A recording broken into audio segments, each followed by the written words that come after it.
Today we are going to learn subject EVS 2, lesson number 2, history and the concept of time. आज हम लोग 5th standard का subject EVS 2 की second lesson history and the concept of time पढ़ेंगे. So let's begin. Division of the time and the timelines. There are different methods of reckoning time. Time is continuous, but for our convenience, we divide it into periods. अब हम लोगों को time continuous होता है, but हम लोग time को calculate करने के लिए क्या करते हैं, उसको डिवाइड कर देते हैं अलग अलग पीरियड्स में, अलग अलग टाइम्स में. जो हम लोग उसको डिवाइड कर देते हैं 24 आवर्स में, और हम लोग उसको हम लोग के तरीके से हम लोग डिसाइड करते हैं हम लोग को ये टाइम कब करना. जैसे हम लोग सुबह कब उठेंगे, उसके बाद हम लोग स्कूल जाएंगे, तो हम लोग हमारे कन्वीनियंस के हिसाब से हम लोग टाइम को डिवाइड कर देते हैं. बट एक्चुअल में टाइम क्या है, कंटिन्यूअस है. That method that we use for reckoning time depends on our purpose for dividing it and the manner in which we do it. For example, at sunrise we say it is the morning now. The day has begun. At sunset, we say it is the evening now. We say it is the evening now. Soon it will be night. At the end of the day, it becomes dark and it is night. This means that we divide the day into two parts, day and night. अब हम लोग time को calculate करने के लिए अपने हिसाब से डिवाइड कर लेते हैं. जब सुबह होती है तब हम लोग बोलते हैं मॉर्निंग है और हमारा दिन शुरू हो चुका है. सो इवनिंग हो जाती है तब हम लोग बोलते हैं अब रात होने वाली है. सो अब हम लोग हमारे डे को मोस्टली हम लोग किस बेसिस पे डिवाइड करते हैं, डे एंड नाइट बेसिस पे. और रात में हमारे क्या हो जाता है, अंधेरा हो जाता है, डार्कनेस हो जाती है. सो हम लोग क्या बोलते हैं, हमारा रात हो चुकी है. सो हम लोग हमारे दिन को किस दो पार्ट में डिवाइड करते हैं, day part and night part. So our earth rotate around its axis at a certain speed. हम लोग का जो अर्थ है वो एक्सिस के अराउंड रोटेट होता है एक कोई पर्टिकुलर स्पीड में. Similarly it also revolve around the sun. अब वो अर्थ रोटेट तो होता है लेकिन वो सन के अराउंड रिवॉल्व भी होता है. सन एकदम सेंटर में होता है, उसके आजू बाजू सारे प्लैनेट्स रिवॉल्व होते हैं. सो हमारा अर्थ भी रिवॉल्व होता है. तो जो हमारा अर्थ है जो खुद के अराउंड तो रोटेट होता ही है, बट वो क्या होता है, सन के अराउंड भी रिवॉल्व होता है.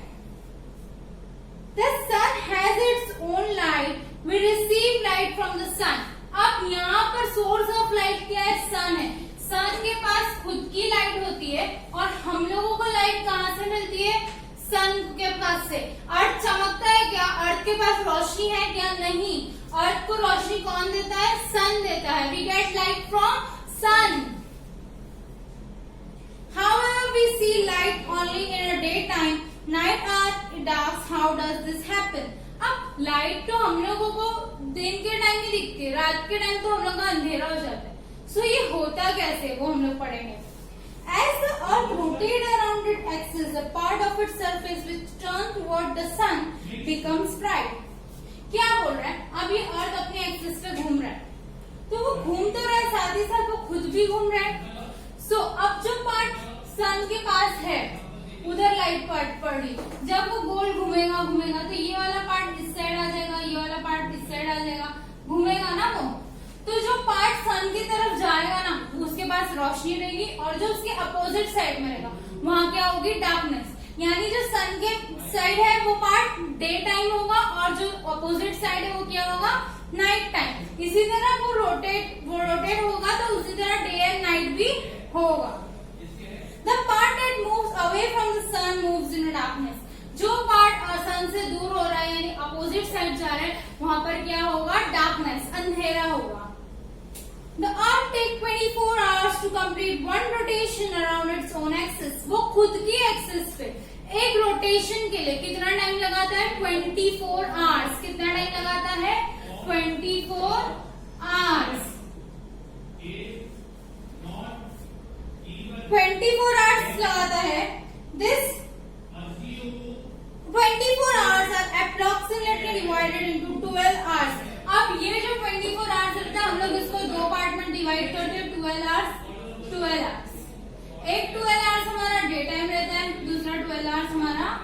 नाइट टाइम रहता है. सो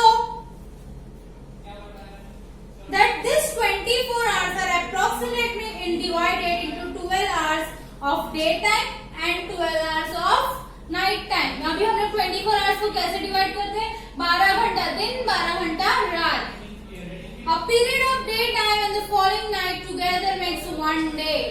एक दिन का और एक रात का टाइम टुगेदर दोनों क्या बनाता है? एक दिन. क्या बनता है? one day. 7 days from Monday to Sunday make a 1 week. अब 7 days from Monday to Sunday क्या बनता है? 1 week. 1 week equals to 7 days. From Monday to Sunday हम लोगों का क्या बनेगा? 1 week मतलब 7 days. 2 weeks make a fortnight. 4 weeks make a month. 1 month is equals to 4 weeks.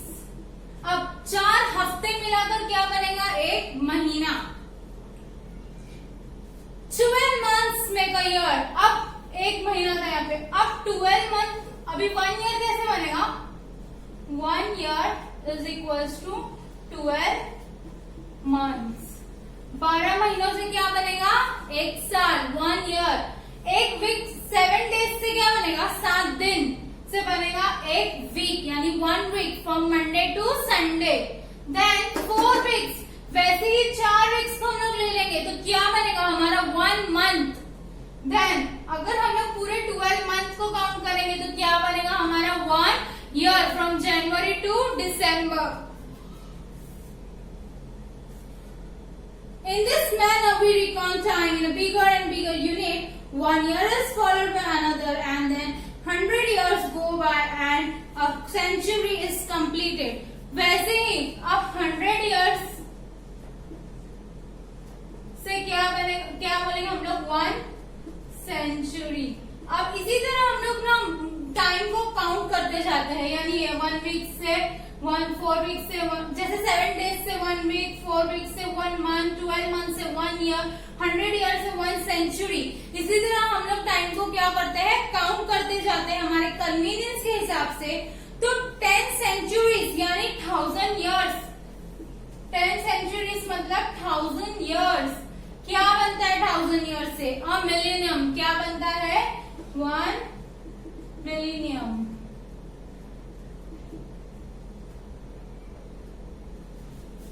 So 1 millennium is completed. 1000 years से क्या बनेगा? 1 millennium.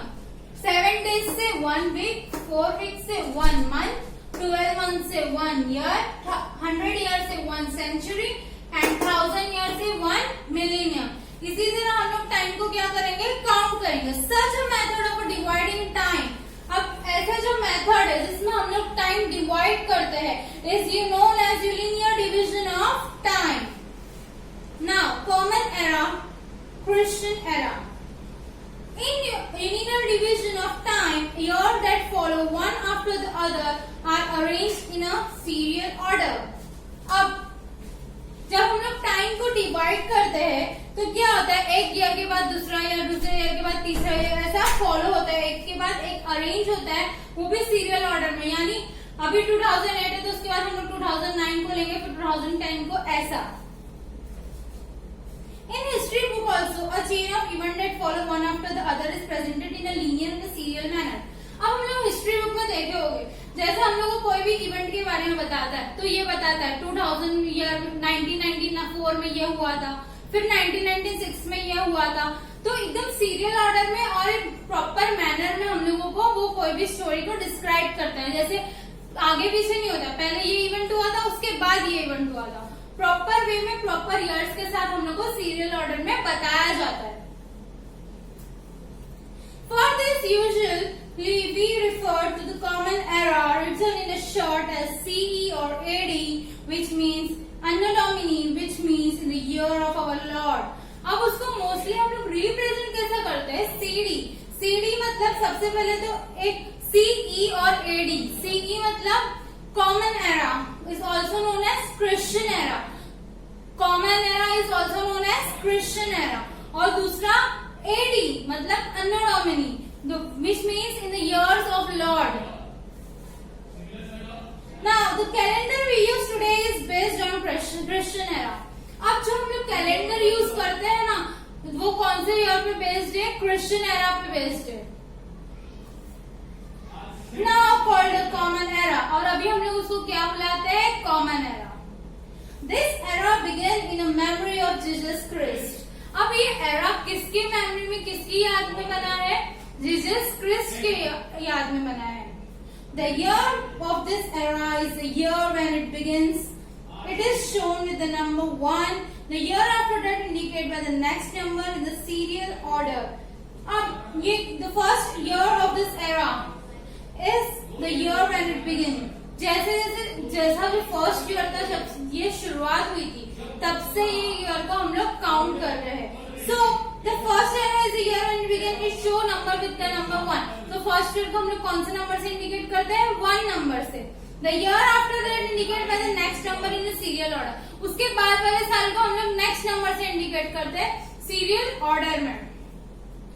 अब जो फर्स्ट 100 years थे, that is the first century of this era, is written as 1 to 100 CE or 1 to 100 AD, CE और AD। जो first era था, first century थी, उसको हम लोग कैसे डिनोट करते हैं? 1 to 100 CE और 1 to 100 AD। The period of the first millennium of the era is written as 1 to 1000 CE और AD। जब हम लोग सेंचुरी को ऐसे डिस्क्राइब कर रहे हैं, तो मिलेनियम को कैसे डिस्क्राइब करेंगे? 1 to 1000, क्योंकि हम लोग का 1 to 100 years क्या बनाता है? सेंचुरी, और 1000 years क्या बनाता है? मिलेनियम। इन दिस वे हम लोग मिलेनियम को भी लिखेंगे। अब the time before the common और द क्रिश्चियन एरा, अब कौन सा टाइम के बारे में पढ़ेंगे? पहले के, जो common era Christian era began हुआ था, उसके पहले के टाइम का पढ़ेंगे। The period before the common era is known as the time before common era, BCE, और before Christ, BC। अब वो टाइम को हम लोग कैसे डिस्क्राइब करते हैं? BCE बोलते हैं या BC बोलते हैं? बिफोर कॉमन एरा और before Christ. This year of the period are counted and written in the reverse order. The first century before the common era begins at year 100 BCE and ended with the BCE. अब जब वो period था, उसको हम लोग reverse count करते। अब हम लोग यहाँ पे 1 to 100 CE बोल रहे थे ना, वहाँ पे हम लोग बोलेंगे 100 to 1 BCE और BC। The first millennium before the common era begins at the year 1000 BC. और फर्स्ट मिलेनियम कहाँ से शुरू करेंगे हम लोग? 1 to 1000 BCE से या BE से, यानी पहले 1000 लेंगे, फिर 1 तक जाएंगे, 1000 to 1, सॉरी। So 1000 to 1 हम लोग जाएंगे and ended with the year 1 BCE। और वो ईयर 1000 BCE से शुरू हुआ था और एंड कहाँ हो रहा है? 1 BCE पे। So the first century before the common era is indicated as 100 to 1 E। अब हम लोग 100 to 1 और इसको क्या बोलेंगे? BCE, before common era. ये कब का टाइम? पहले हम लोग ने ये कॉमन एरा के बाद का टाइम हम लोग ऐसा काउंट करेंगे, बट उससे पहले जब हम लोग काउंटिंग की, तो उसको हम लोग रिवर्स काउंटिंग करेंगे। यहाँ हम लोग 1 to 100 कर रहे थे, यहाँ हम लोग करेंगे 100 to 1। यहाँ हम लोग 1 to 1000 कर रहे थे, वहां हम लोग क्या करेंगे? 1000 to 1। And the first millennium before the common era is indicated as 1000 to 1 BCE.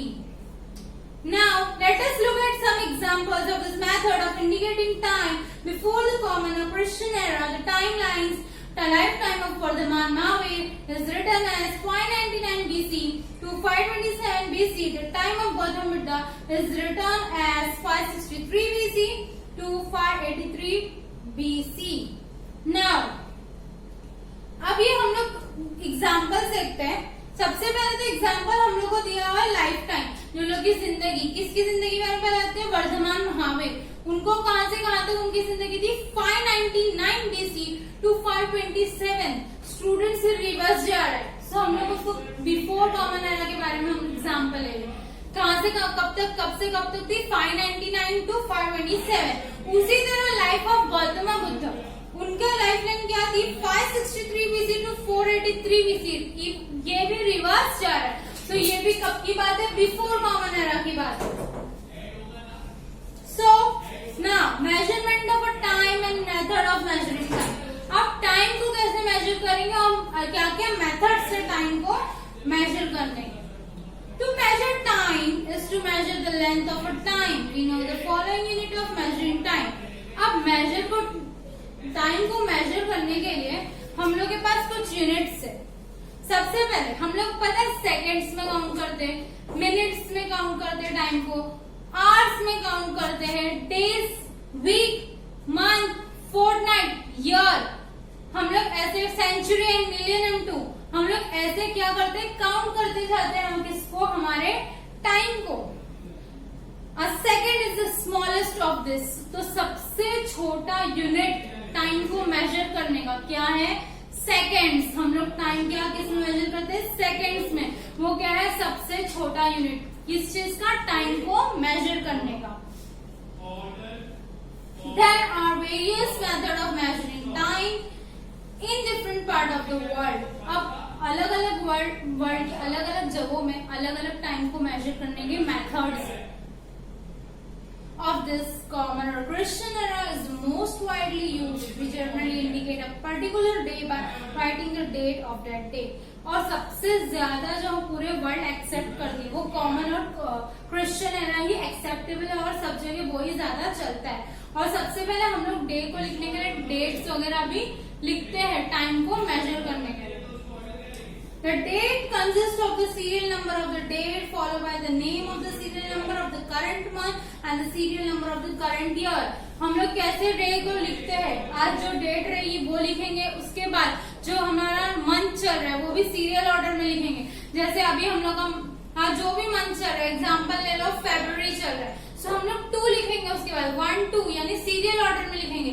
जनवरी के बाद फरवरी आता है, जनवरी फर्स्ट मंथ था तो हमारा फेब क्या रहेगा, सेकेंड मंथ। उसी हिसाब से हम लोग का ईयर भी हम लोग काउंट करते हैं, कौन सा ईयर अभी चल रहा है, तो उस बेसिस पे पहले हम लोग डेट लिखते हैं, फिर मंथ लिखते हैं and then we write year.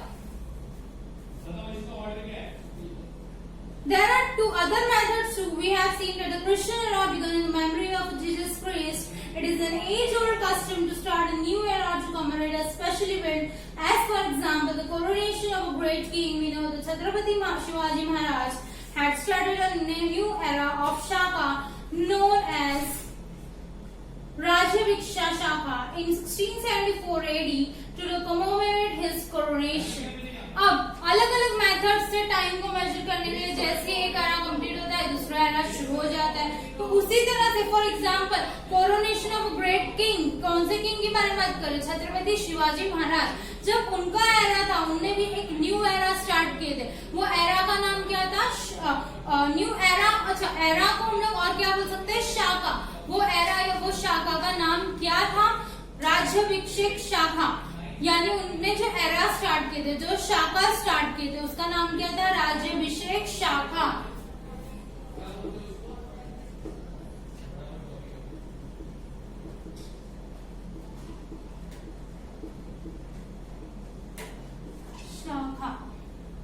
राज्याभिषेक शाखा। और वो कब, इन 1674 AD में, to commemorate his coronation.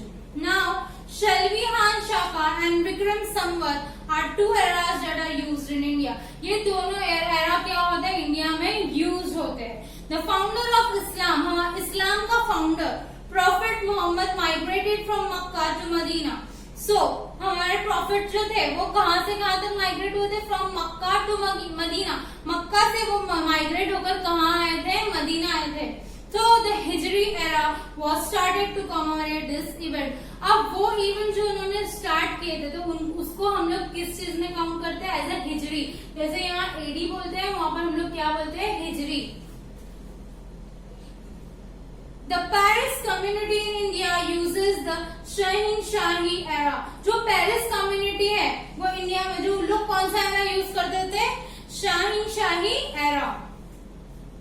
Now historical period.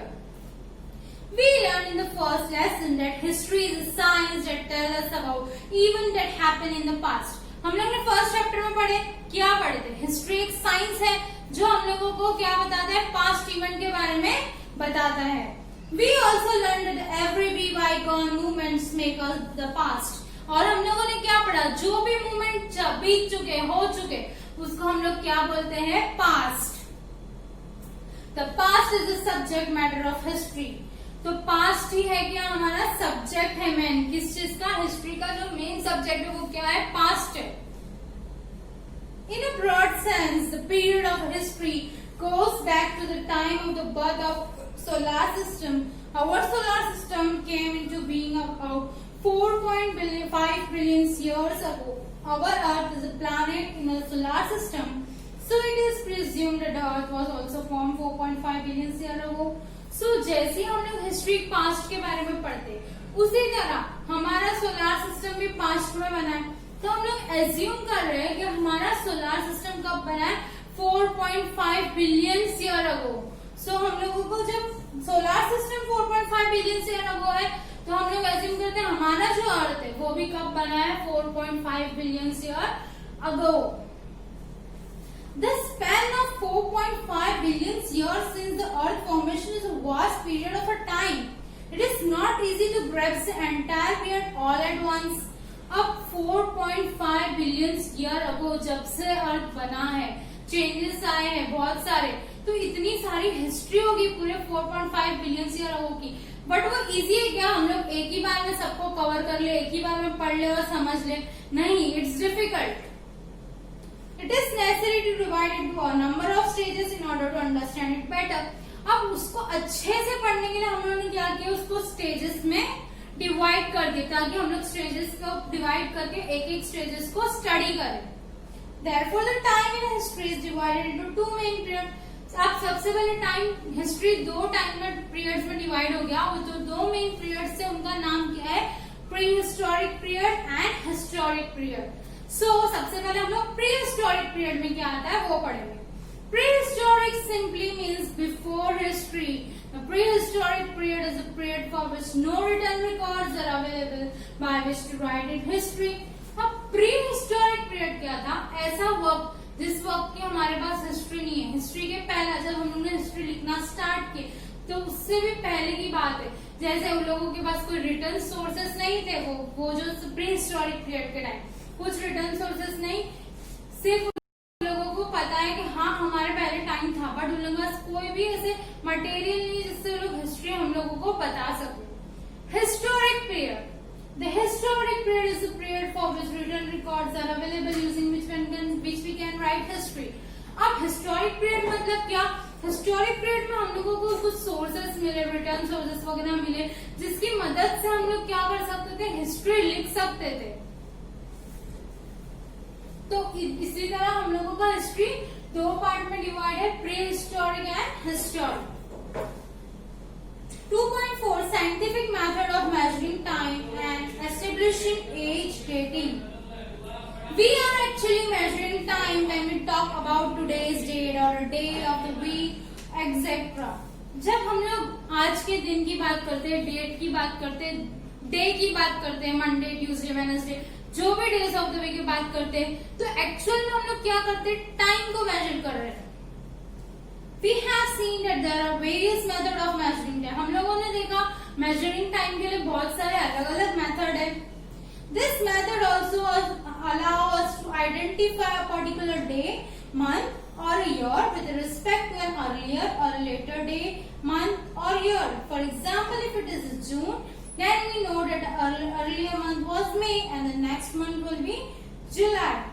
अब जैसे हम लोगों को ये मंथ ईयर में डेज वगैरह हम लोगों ने डिवाइड किया, इसकी मदद से हम लोगों को क्या पता चल रहा है कि अगर आज हमारा मार्च का महीना चल रहा है तो इससे पहले वाला मंथ क्या होगा? फरवरी. और अब जो आने वाला मंथ है वो क्या होगा? अप्रैल. सो हम लोगों ने ये जो डिवाइड किया उसकी मदद से हम लोग को आने वाले दिन, आने वाले ईयर या जब बीत चुके डे या बीत चुके ईयर के बारे में पता चलता है। If today is the 10th of June, अगर आज 10 जून है, then we can tell that tomorrow will be the 11th June. अगर आज 10 जून है तो कल क्या होगा? 11 जून। एंड द यस्टरडे, और जो बीत चुका दिन वो कौन सा होगा? 9 जून।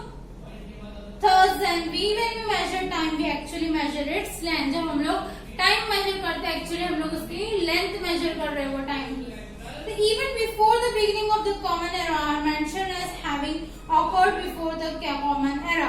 जो भी पहले हो चुका है कॉमन एरा की शुरुआत से पहले, तो उसको हम लोग कैसे मेंशन करते हैं? डेट वो कॉमन एरा के that has been occurred before the common era, यानी कॉमन एरा के पहले हो चुका है। Information about some of this event can only be obtained with the help of evidence buried under the ground.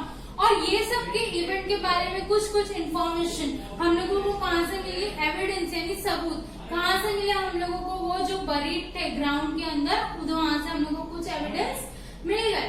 This evidence is usually in the form of a broken man-made artifacts and fallen structures. और ये evidence usually क्या थे? एक तो man-made की कुछ artistic चीजें टूटी फूटी पड़ी हुई थी, और दूसरा स्ट्रक्चर्स वगैरह रहते, वो सब जो ब्रेक डाउन हो जाते, गिर जाते जमीन में और फिर बरीड हो जाते, तो वो सब चीजों से हम लोगों को थोड़ी बहुत एविडेंस मिल गए। With the help of this remains and using scientific method, we can determine the time of the event that took place thousands of years ago. अब वो ये जो चीजें मिलती हैं हम लोग कुछ साइंटिफिक, थोड़े उन लोगों की बची हुई चीजें जो हम लोग को जमीन के अंदर से मिली, और उसके जो हमारे साइंटिफिक मेथड्स है उसको यूज करके हम लोग पता लगा सकते हैं ये कब का है, कितने टाइम पहले का है, और ये अगर हजारों साल भी पहले भी गिरा है तो भी हम लोग उसका पता लगा सकते हैं। The time of the event that took place, scientific method की वजह से हम लोग पता लगा सकते हैं जो इवेंट हुआ था कब हुआ था और कितना टाइम पहले हुआ था, इवन वो thousands years ago क्यों ना हो। There are many layers of soil deposited one above the other under the surface of the ground. ये हम लोग का जो ग्राउंड है उसके ऊपर एक के ऊपर एक लेयर है, एक के ऊपर एक लेयर है, thousands of लेयर है ऐसे, और लास्ट में हम लोगों की जो जमीन है वो है।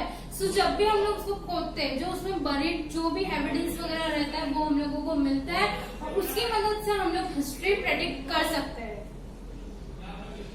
The period of this layer has and remains found in this layer in them cannot be stated definitely in terms of date. अब जो भी हम लोगों को एविडेंस मिलेगा हम लोग ईयर्स के अंदाजा लगा सकते हैं, हाँ 500 साल पुराना होगा, 800 साल पुराना होगा, but we can not predict date कि हाँ इसी दिन हुआ रहेगा 24 सितंबर, 28 सितंबर या ऐसा कुछ भी रहेगा, हम लोग बोल नहीं सकते date. However, a rough estimate of how many years ago they existed can certainly be made using scientific methods such as carbon-14 analysis, pre-ring analysis, dendrochronology, etc. This method are known as dating techniques. अब हम लोग उसका year पता लगा सकते हैं किसकी मदद से? डेटिंग टेक्निक की मदद से। उसके अंदर क्या क्या आता है? Methods such as carbon-14 analysis and pre-ring analysis, also called as dendrochronology, etc. This method are known as dating techniques. इसको क्या बोलेंगे हम लोग? डेटिंग टेक्निक बोलेंगे। इसकी मदद से हम लोग साइंटिफिक मेथड की मदद से पता लगा सकते हैं जो भी एविडेंस है वो कितने साल पुराना है। By using this dating technique, we learn how old the layer of soil and the remain found in them are. अब ये डेटिंग टेक्निक की मदद से हम लोग पता लगा सकते हैं कि जो हमारा सॉइल है जिसमें हम लोग को एविडेंस मिले वो कितने साल पुराना है, और उसके अंदर जो एविडेंस मिले वो भी कितने साल पुराना है, वो हम लोग पता लगा सकते हैं। Then we can determine the period approximately, और हम लोग उसका पीरियड भी पता लगा सकते हैं। For example, if an earthen pot is estimated to be 5,000 years old with the help of dating technique. Example, एक earthen pot हम लोगों को मिला और हम लोगों ने dating technique की मदद से पता लगाया कि वो 500 साल पुराना है। We can say that earthen pot dates back roughly to 3000 BC. तो हम लोग उसको क्या बोल सकते हैं कि उसकी डेट क्या रहेगी? Back to 3000 BC. Then we can conclude that the period of the culture to which the pot belong must be around 3000 BC. इसी तरह हम लोग बोल सकते हैं जब ये earthen pots चलते थे वो कौन सा जमाना था? 3000 BC के टाइम में हुआ रहेगा जब earthen pot रहते थे ज्यादा। So इसी तरह हम लोगों ने ये चैप्टर में टाइम से रिलेटेड, टाइम को मेजरमेंट से रिलेटेड थोड़ी बहुत चीजें पढ़ी। सो हम लोगों ने कॉन्सेप्ट ऑफ टाइम को अंडरस्टैंड किए। टाइम मेजर सबसे पहले हम लोगों ने पढ़े कि टाइम हम लोग का दिन हम लोग 2 पार्ट में डिवाइड करते हैं, 12 hours, day 12 hours, night 12 hours, और ये दोनों मिला के डे बनता है। उसके बाद 1 वीक, अच्छा डेज, ये डे बन जाता है। फिर उसके बाद 7 दिन मिलके 7 डेज बन के क्या बनता है 1 week, 4 weeks 1 month, 12 months 1 year, 100 years 1 century, 1000 years 1 millennium। उसी तरह हम लोगों ने फिर पढ़ा कॉमन एरा, क्रिश्चियन एरा के बारे में, and before common era and Christian era. Then eras के बारे में पढ़ा हम लोगों ने। इसी तरह हम लोगों ने एविडेंस वगैरह के बारे में पढ़ा। बरीड है तो हम लोगों को डेटिंग टेक्निक से पता लगा सकते हैं, साइंटिफिक मेथड की मदद से हम लोग को एविडेंस के बारे में पता लगा सकते हैं वो कितने साल पुराना है और वो कब मौजूद था हमारे सॉइल के लेयर में। सो स्टूडेंट्स, यहाँ मैं अपना लेक्चर कंप्लीट करती हूँ। नेक्स्ट सेशन में हम लोग नेक्स्ट चैप्टर पढ़ेंगे। Thank you.